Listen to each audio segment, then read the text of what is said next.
What's going on, everybody? Welcome to the second episode. This is April 23rd, 2020. I was going to talk about the stocks that, we're going to do with the 15,000 and what we're going to do with the rest of the 85,000 from the first video. But instead, since there wasn't a lot of movement today in the market, decided to talk about a few things that I heard on my way home from work today. So if you guys are probably like me, I would assume that you guys have your regular jobs. Maybe you're not working right now because of COVID. But what I downloaded, since I can't watch MSNBC or any of those other shows right now, I ended up downloading the TuneIn Radio app. If you don't know anything about that, it's a free app. Pretty awesome. This video is definitely not sponsored by them. But it's pretty awesome. So I would just end up listening to MSNBC on my way home. Either listening to whatever is live at the time, or you can even get some of the older episodes from previously in the day and listen to those, and then just fast forward it to whatever section interests you. So that's just an FYI. That's what I do on my way home from work. But the three things I want to talk about today is the first thing is about the PPP loan. There's a lot of pushback, especially with what happened with Ruth Chris, what happened with Shake Shack, about how much money they got and should they have gotten it, and a lot of community public pushback on those big companies who got the loans.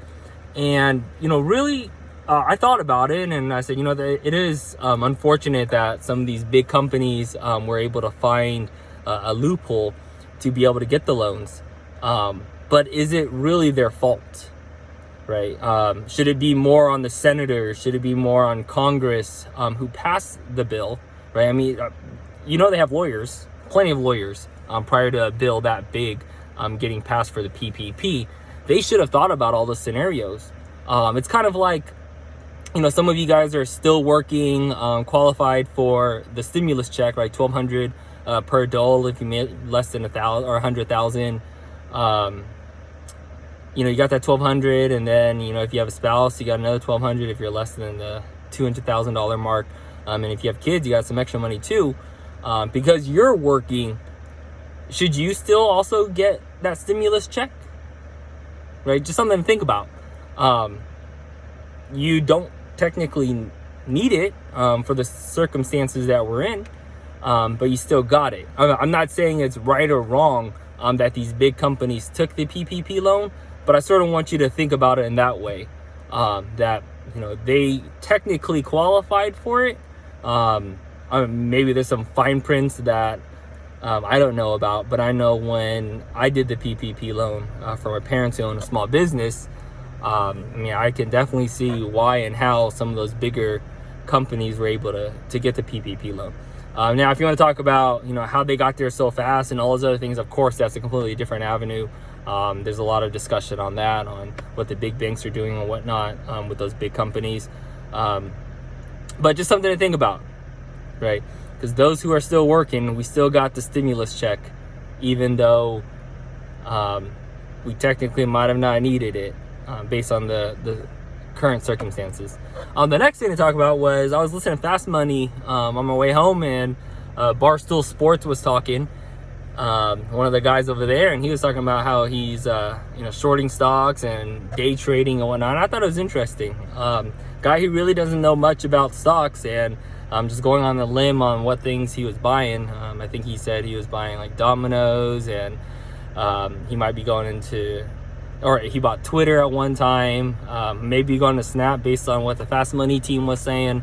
But I thought it was interesting that, somebody with all the money that they have would just go in and buy without doing a lot of research and going on the feels. But is that a bad idea?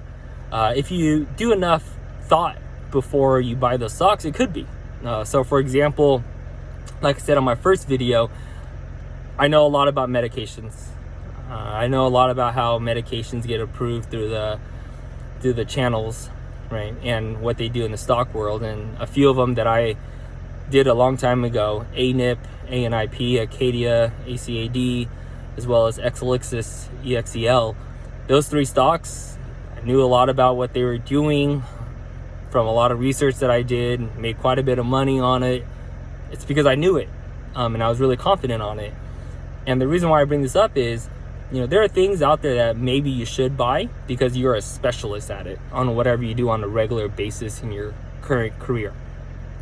Or there are things that you believe in. So for example, I bought my wife a Peloton bike. She uses it a lot more than I do. I probably use it a dozen times or so, but she's used it a lot of times. And I bought the Peloton bike. She really liked it. There's a lot of hype that went on during the holiday season, or maybe not even hype, but a lot of notice on it based from their Peloton commercial. So I ended up buying her a Peloton, and I said, you know what? If I'm going to buy her a Peloton, it's probably a pretty decent company. I looked at a few things about the company itself, and I ended up buying quite a bit of stocks on it, or shares in it, and I ended up getting that Peloton for free. The reason why I bring that up is if you believe in purchasing something from a company and they're available on the market for you to get shares in, it is something that you should probably think about doing, which is what I did. And I got myself a free Peloton bike, and those bikes are $2,000+ on top of having to get the regular membership for the live classes. But that's what I did it, and because I did that, I got myself a free bike. Did that with Apple, got myself free phones, pretty much. With a few other things that I've purchased that were bigger. Tesla, I got a Tesla Model X. If you want to see that, I could probably show it in a different video. It's at home in the garage right now because my wife's at home.